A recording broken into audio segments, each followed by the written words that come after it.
present circumstances is a vote against due process. It's a vote against the longstanding traditions of this body. Local first. Now, this is WBKO News at 4. Hey there, everyone. Thank you so much for joining us here on WBKO News at 4. I'm Isaac Calvert, filling in for Kelly Austin. And I'm Dana Money. Hey, Dana. Yesterday, the weather crew, they had quite the day. Thank you all for keeping us up to date with wall-to-wall coverage. But what's today looking like? Today, just a little bit of rain out there. Otherwise, that'll be moving out by tomorrow, and then we'll get to enjoy some sunny skies out there. I am ready for it out there. I am as well. Wait for it to join. Right now, we have had some warmer temperatures in the area, and that trend will continue over the next few days. But here's a look at the last 13 days that we've had here over the area. A couple of those cold days mixed in here earlier in March, but right now April is already off to a warm start out there. As you can see, we'll just continue that trend with some of those 80s that we saw. A little bit cooler today, but we'll be right back up there coming up here soon. Now, Doppler Max does show just a few of those showers coming up into Bowling Green right now. Those will continue over the next few hours before they eventually push out of our area for good for just a little bit, and we'll have a nice week ahead, nice Easter weekend ahead. If you have any plans for that, be ready. It's going to be so nice outside. But right now, that 24-hour temperature change is something to talk about. 34 degrees colder than we were this time yesterday. We were in the 80s this time yesterday, waiting on that cold front to arrive with all those rain and storms. Much calmer right now. We just have some of that plain old rain out there. Temperatures right now, though, 46 degrees right now here in town. Much colder than we were here yesterday. Wind speeds have calmed down, though, as well, as we did have that wind advisory yesterday, and now we're much calmer with winds in the single digits. Litchfield 46 right now. Elkton also at 45 with some of those rain showers, and everywhere else is also going to be pretty calm as well. BG Ballpark at 45, some of those showers still around, and I-65 at 31 West staying calm as well with just some of those showers in the area. Future Max showing some of those showers moving through the area as we head in through your evening, but they may continue into the evening on Friday for our southeastern communities before they move out for Friday morning. Friday looks like a great day. We'll have plenty of sunshine and warmth as well, a little bit warmer than we saw today. The next 13 hours, not too bad at all. Will be mostly cloudy, but that rain will taper off. We'll be in the 40s for many of us, a little bit cooler. Friday's forecast looking nicer. Will turn sunny once these clouds head on out of here with a high of 62 and a low of 45. The next 7 days, look at that. Winners out there. No rain in sight except for next Thursday. Otherwise, look at all that sunshine. We have a beautiful Easter weekend setting up with highs nearing 70 degrees and plenty of sunshine. Monday and Tuesday looking warmer. Even Wednesday nearing 80 degrees once again. And you can know the weather by downloading the WBKO First Alert Weather app by scanning the QR code on your screen. Isaac? Thanks, Dana. Yeah, multiple tornadoes touched down in Kentucky during yesterday's severe weather. All were outside of the WBKO viewing area, like in Meade County, where an EF1 tornado hit off of Joe Prather Highway and Cedar Line Road near Brandenburg. And in the Louisville area, 3 tornadoes touched down in Jefferson County. All 3 were rated as an EF1 twister. The National Weather Service has been surveying the damages in Louisville all morning, where 1 person died in the storm, but it is not believed that their death was due to the tornado. In other parts of the city, about 50 people have been displaced after their apartment complex was heavily damaged. Windows were shattered, and one section of the roof was ripped off and tossed up a hill. Police, firefighters, and EMTs all responded to the scene, but even before they arrived, neighbors jumped in to help. One man said he found someone trapped inside of their unit. Owensboro saw a bit of damage as well as the storms knocked down power lines, trees, limbs, and even blew out a church's window. The pastor of Legacy Owensboro Church says he was in his office when he heard the rain and wind. Jeff Phillips says he went down to check out the weather when a strong gust came through and blew down a wall. He says he was less than 10 feet from it when it came down crashing. Good Lord. You know, this wind, it got up. I mean, it was pretty severe there for a split second. It probably didn't last 10 seconds, but it was, it was pretty severe. Pastor Phillips was joined by youth pastor Sky Saylor, who says when the wall came down, it was hard to process what happened. I've never seen anything like this, and, you know, I was just having a conversation, and next thing, the sounds that it made, it was really freaky, but, I mean, if no one got hurt, we were all safe, and even being 10 feet from the wall with glass shooting out everywhere, like, you know, we didn't end up hurt at all. Pastor Phillips says within 15 minutes, members of the church were there helping rebuild the wall. We're told one man provided the wood for free, and Legacy Owensboro decided to not let a fallen wall stop their service from happening last night. Meanwhile, 5 people were killed after a twister tore through southern Missouri. It comes as another part of the country braces for more severe storms. ABC's Morgan Norwood has the latest. Severe weather sweeping across the country with a round of twisters taking aim at the Midwest. Overnight, the mayor of Louisville, Kentucky says at least 1 person died after a tornado struck there. And it comes just hours after deadly and destructive twisters tore through homes and businesses in southern Missouri. ABC's Rob Marciano on the ground in Bollinger County. This is what's left of the firehouse that services this community. The local firemen here salvaging what's left here. The trucks were mostly salvageable. The roof of this fire station now sits over there. It was a reported EF2 tornado with winds up to 130 miles per hour, hitting in the middle of the night. Residents scrambling to safety after waking up to blaring emergency notifications. Keith Lincoln and his wife taking shelter from the storm in their bathtub. And you could hear everything just banging on the house. You could hear trees popping and everything. It was very scary. Donnie Page says his family emerged from their cellar only to find their community destroyed. I could see that this was serious. I got the wife together and the granddaughters. We went down in the cellar, and about that time it blew everything away. The tornado responsible for killing at least 5 people and injuring many others. The Missouri State Highway Patrol identifying all 5 victims, and Governor Mike Parson on the scene seeing the destruction. When you look at the devastation of this, it's going to be weeks upon months to be able to recover. And at least 69 people have been killed by tornadoes in the U.S. just this year. It's only one shy of what we see on average for an entire year. And look, scientists say the U.S. is seeing a shift in tornado activity due to changes in atmospheric patterns and climate. Morgan Norwood, ABC News, New York. State troopers are looking for a teenager that they say is armed and dangerous. Kentucky State Police say Lee Maynard shot and killed his brother Charles. Investigators found the body in a home in Russell County last night. They say Maynard was not there when they arrived. Troopers say he is 18 years old, and as you can see on the screen, we have a picture of the suspect. He was last seen wearing blue jeans and a dark sweatshirt. If you have any information on his whereabouts, you're asked to contact Kentucky State Police at 270-384-4796.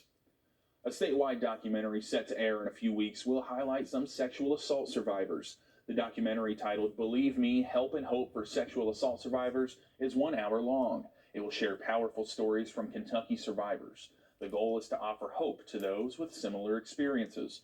One local nonprofit, Hope Harbor, is taking part in the documentary and helped connect the film with the survivor. Sexual assault is definitely a crime that is underreported. And so, but what we have seen here at Hope Harbor just within the last year, the number of survivors coming to us prior to the year before was almost a 25% increase. Set to air on April 25th at 8 p.m., April 26th at 12:30 p.m., and on Sunday, April 30th at 1 p.m. Central Time. You can watch it all on KET. Lost River needs your help here soon for a BioBlitz down in the Meadows. WBKO News reporter Derek Plum is in studio at 4 to give us a preview. Derek? Thanks, Isaac. That's right. Lost River Cave and Wild One Southern Kentucky are partnering to put on 3 BioBlitzes this summer. The first one being held Saturday, April 15th. At the event, park naturalists will lead volunteers through the meadow at Lost River, identifying any and all plant species that they find. Volunteer studies like these provide valuable insight into how these ecosystems work and how native plant species affect the wildlife around them. So anybody who comes and volunteers and participates that day, they're going to get a brief introduction to the plants that they're looking for. There's kind of a focus on the spring wildflowers because when they're in bloom, you can kind of easily ID them and tell what they are. But we'll also be looking for grasses and sedges and other plants. Lost River and Wild Ones have been working to restore the meadow at the park since 2019, removing invasive species and replanting natives in their place. Anybody interested in volunteering for the BioBlitz is welcome to register on Lost River's website. Back over to you, Isaac. Sounds like a great project. Thank you, Derek. The Warren County Board of Education has approved graduation dates for the school system. All ceremonies will be held at EA Diddle Arena at Western Kentucky University. Now here's a look at the list. On Friday, May 26th, Warren Central ceremony will be held at 6 p.m.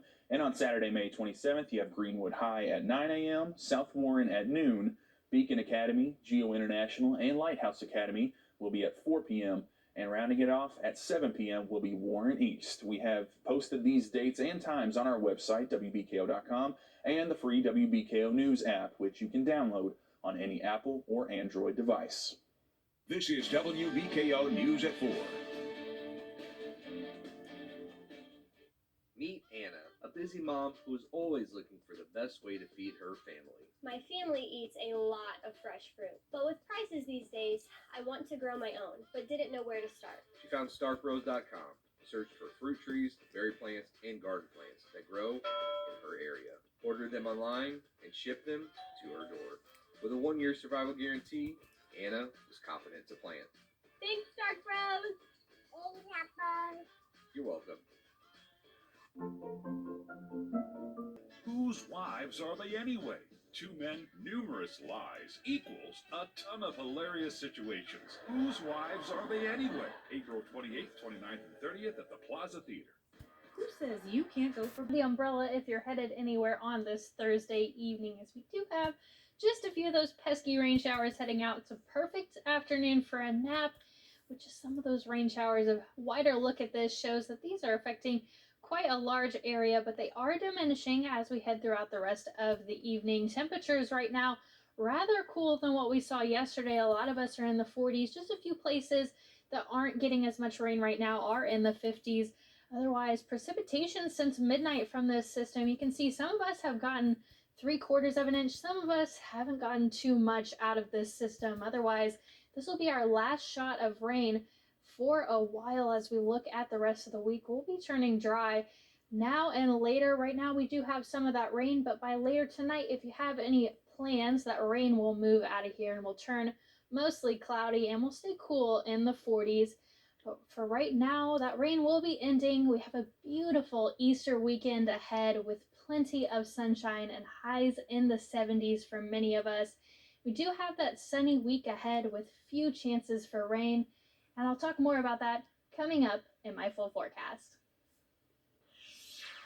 Thank you, Dana. Now, April is recognized across the U.S. as Sexual Assault Awareness Month.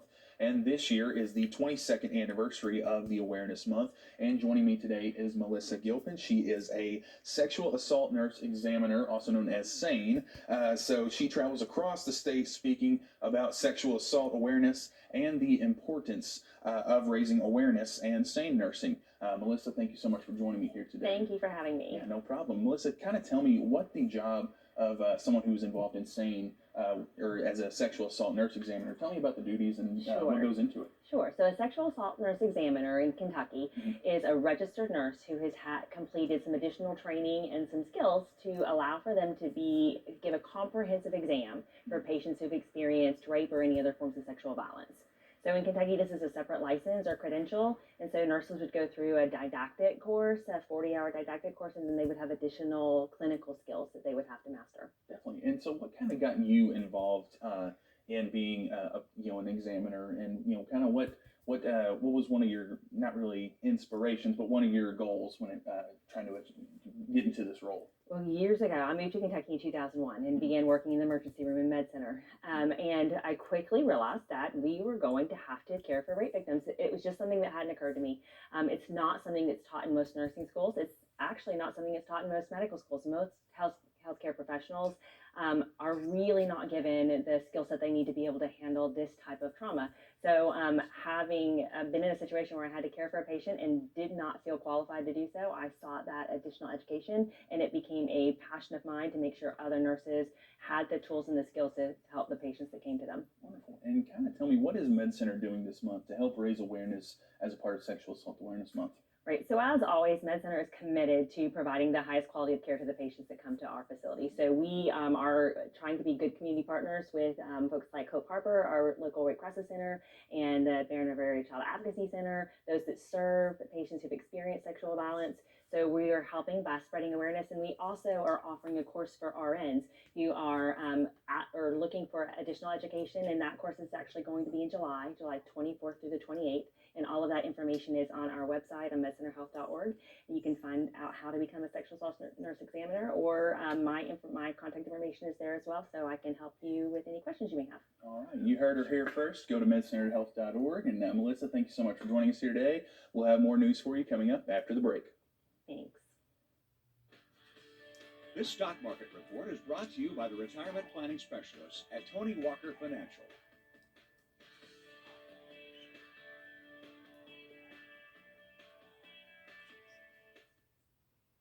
Taxes. Just the word causes stress. Taxes can be so confusing. You need professional tax service. 3 generations of caring professionals working hard to save you money. Fairview Plaza in Bowling Green. 781-4141. By Med Center Health. Bad news for my friends that suffer from allergies like me. Right now, we do have some high categories of allergies, especially for tree pollen right now. Weeds are thankfully low, but grass and mold are moderate right now, and that'll kind of stay the case over the next few days as they continue to rise, so you won't have a ton of rain over the area. Now, right now, temperatures are in the 40s over our area right now. A few places are in the 50s. Otherwise, wind gusts right now, we aren't having very many. Thankfully, after yesterday, it's not too bad. Right now, looking cloudy out there, a few rain showers in the area. If you're headed out tonight, you'll definitely want to grab the umbrella if you're headed anywhere.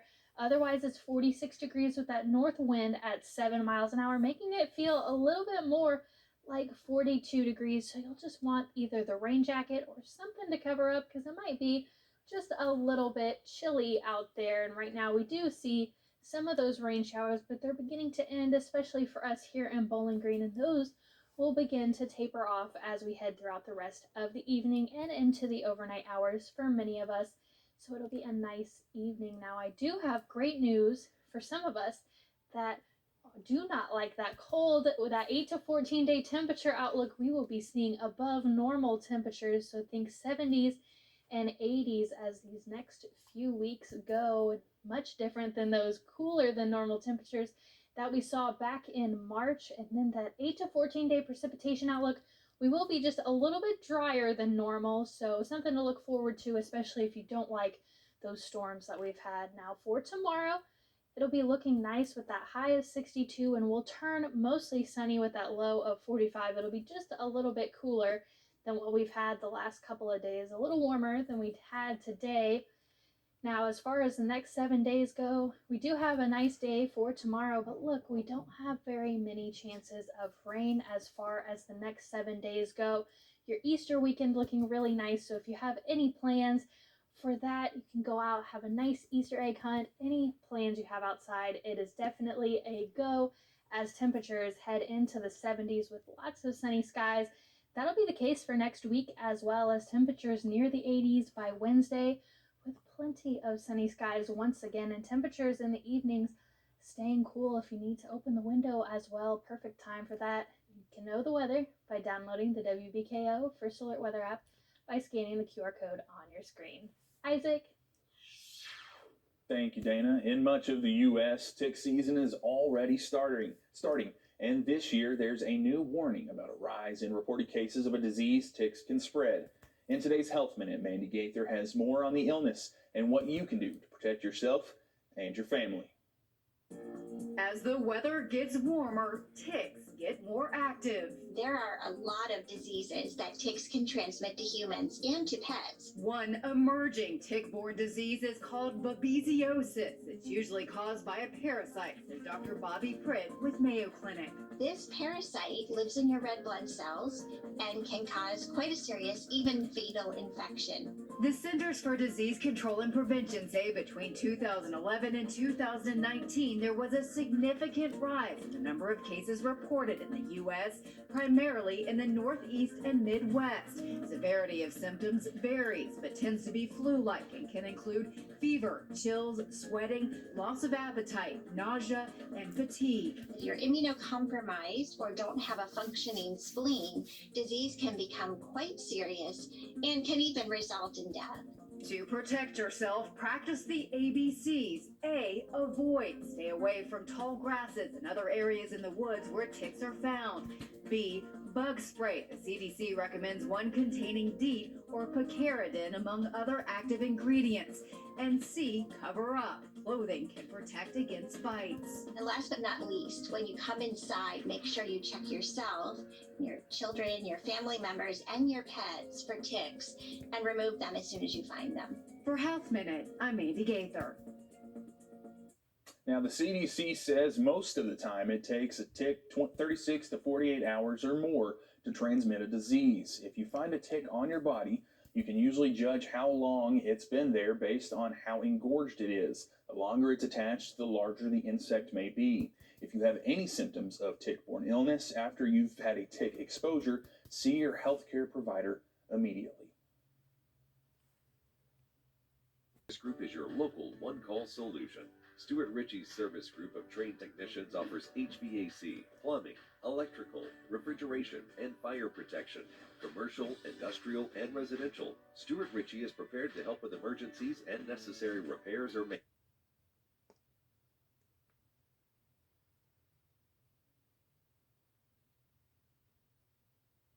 Your one-call solution. The fun starts here at the Kentucky Derby Festival. And the 2023 Pegasus Pen gives you free entry to over 30 incredible events and concerts. For 50 years, the Pegasus Pen has been part of a tradition that creates joy, laughs, and memories. And if you register your pen at PegasusPens.com, you can win weekly grand prizes. Buy the gold winner pen, and you can win $20,000. Get your pen for $7 at retailers and 10 at events. Your tradition, your celebration, your festival.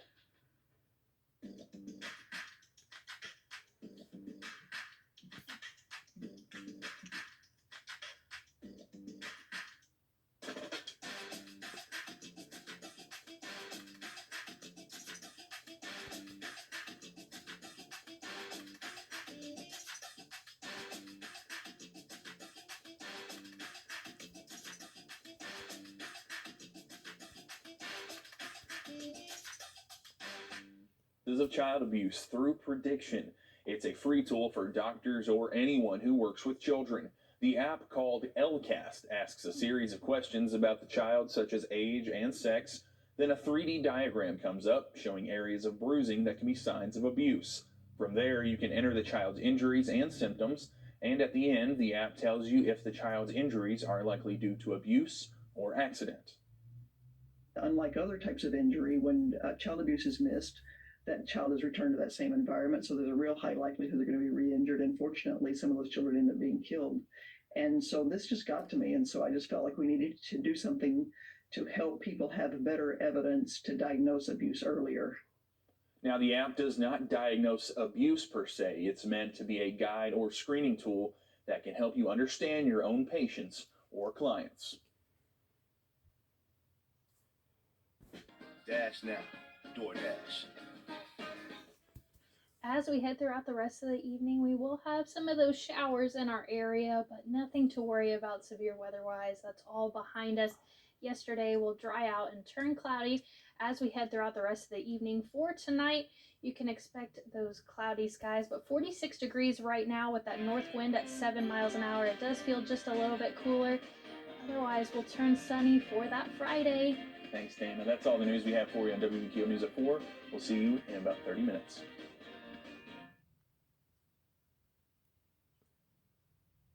Videotape shows that.